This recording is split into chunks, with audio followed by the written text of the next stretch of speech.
Դուք արդեն 7 ամիս է քաղաքական սեղանին դրել եք կաթողիկոսին հանելու հարցը,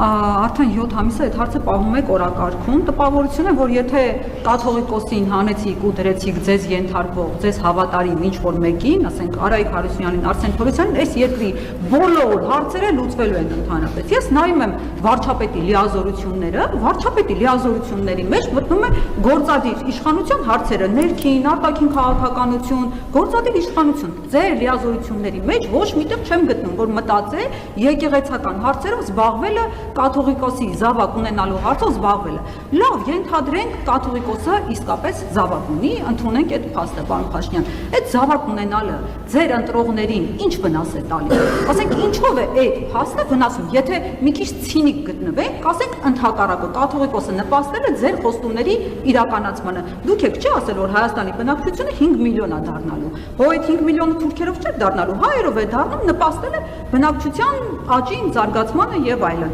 Ընդհանրապես ո՞րն է ավելի մեծ մեղք, ուզում եմ հասկանալ, զավակ ունենալն է ավելի մեծ մեղք, թե ուրիշների զավակներին կյանքից զրկելը, թե ուրիշների մի ամբողջ սերունդ զավակ ունենալու հնարավորությունից, կարողությունից զրկելը։ Այդ կաթողիկոսի զավակ ունենալն է մեզ ավելի մեծ վնաս տալիս, թե մտնել լայվ ու ասել կասկա-մասկա հավաքեք, եկեք սահման իմանալու, որ հոպը իսկապես չի աշխատելու եւ ընդհանրապես մսաղաց է տանելու։ Եվ երկրորդ հարցը, եթե թույլ կտաք, Արման Թաթոյանը գտնում է, որ դուք հետևում եք իր ուղերձներին ու ասուլիսներին, ինքը օրինակ խոսեց պաշտոնյաների հայրախոսության մասին եւ դուք ընդունեցիք էթիկայի կանոնագիր, 3 ԱԺ-ում ընդունեցիք, որ նախկին նախագահների թեման իրոք շատ եք արդեն դրել վերցրել, այդ օրակարգը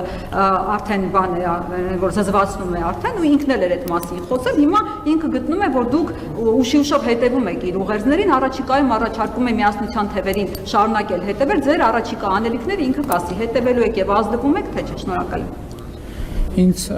Ես ակնկալիք չունեմ, որ հայաստանյան առաքելական եկեղեցին ունենա ինձ հավատարիմ, ինչպես դուք ասացիք, կաթողիկոս, ես ակնկալիք ունեմ, որ հայաստանյան առաքելական սուրբ եկեղեցին ունենա Աստծուն հավատարիմ կաթողիկոս, եւ դա է այն օրակարգը, որը ես հետապնդում եմ որպես, ինչպես բազմիցս ասել եմ, հայաստանյան առաքելական սուրբ եկեղեցու հավատավոր հետևորդ եւ ինչ վնաս է տալիս, օրինակ վնաս է տալիս այն, որ նման խոցելիությունները որոշ մարդկանց, օրինակ այդ թվում օտարերկրյա հատուկ ծառայությունները կարող են